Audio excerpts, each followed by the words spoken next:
Зависимост и вътрешното дете. Защо, макар да сме възрастни, често оставаме зависими? Приятели, днес ще се потопим в темата за вътрешното дете. Ще го изследваме с разбиране на и уважение към неговата история. Темата, която ви предлагаме, е ключова. Със зависимостта и връзката и с онова ранимо детско аз в нас. Казвам по-просто. Защо въпреки възрастта ни продължаваме да създаваме съзависими отношения и защо толкова силно се нуждаем от тази зависимост? Искам тази среща да бъде не просто теоретична, а практична, дълбока, човешка. Нека заедно се вгледаме в себе си, не за да се обвиним, а за да разберем, защото със зависимостта често се крие в така наречените слепи зони, онези вътрешни дефицити, които не виждаме ясно, но усещаме като болка, неудовлетвореност, празнота. Как започва всичко? Ние всички се раждаме напълно зависими. Не можем да оцелеем сами. Затова детето има нужда от възрастен родител, който поема отговорността за него, храни го, защитава го, успокоява го, обича го. И тук се оформят три основни емоционални нужди, които ние самите не можем да удовлетворим сами в детството. Чувство за сигурност. Ние не знаем дали светът е безопасен, затова имаме нужда от някой, който да бъде наша опора. Чувство, че сме обичани, особено чрез телесен допир, прегръд, нежност, топлина, тактилната грижа, език на любовта в първите години. И на трето място, чувство, че сме приети и значими.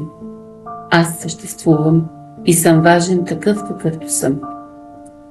Ако тези нужди не са посрещнати в достатъчна степен, в нас се формират вътрешни дефицити, празни пространства, които търсят своето запълване цял живот. Какво се случва, когато детето не получи нужното? Представи си дете, което расте стревожен, непредсказуем или емоционално отсъстващ родител. Тогава то не усеща сигурност, а постоянна тревожност. То не получава докосване и обич, а студенина. То не се чувства важно, а отхвърлено или невидимо. Тези преживявания не изчезват. Те се отпечатват в психиката като емоционални спомени. Макар често да не помним събитията, чувствата са останали, като недовършен емоционален процес. Затова вътрешното дете в нас остава там, в момента на болката, на липсата, на самотата. Физиологично растем, развиваме умения, кариера, отношения, но в дълбочина някои части от психиката ни остават заседнали в онази ранна възраст и реагират така, както детето би реагирало, с болка, гняв, зависимост. Защо съзависимостта продължава в зряла възраст? Съзависимостта е стратегия за оцеляване от детство, пренесена в света на възрастните. Когато сме били деца и не сме могли да се справим с вътрешните дефицити, сме се привързвали към този, който може да ги запълни.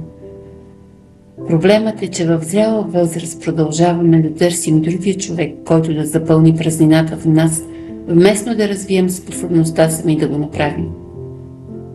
Вътрешната логика става следната. Ако този човек ме обича, значи съм значим. Ако ме напусне, значи не съм ценен. А когато другия не откликне на това, така както очаквам, се задейства онази стара детска болка. Усещаме тревожност, страх от изоставяне, нужда от контрол, паника, гняв.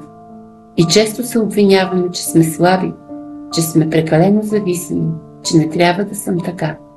Започваме да се мразим за самата нужда.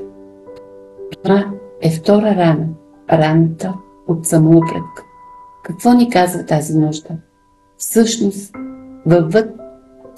вътре в теб не живее слаб възрастен, а малко дете, което още чака да бъде видяно и обичано. И колкото повече се опитваш да го потиснеш, да го накажеш или игнорираш, толкова по-дълбока става вътрешната празнота, Тогава се появява чувство за безпомощност, апатия, депресивност, усещане за безмислие.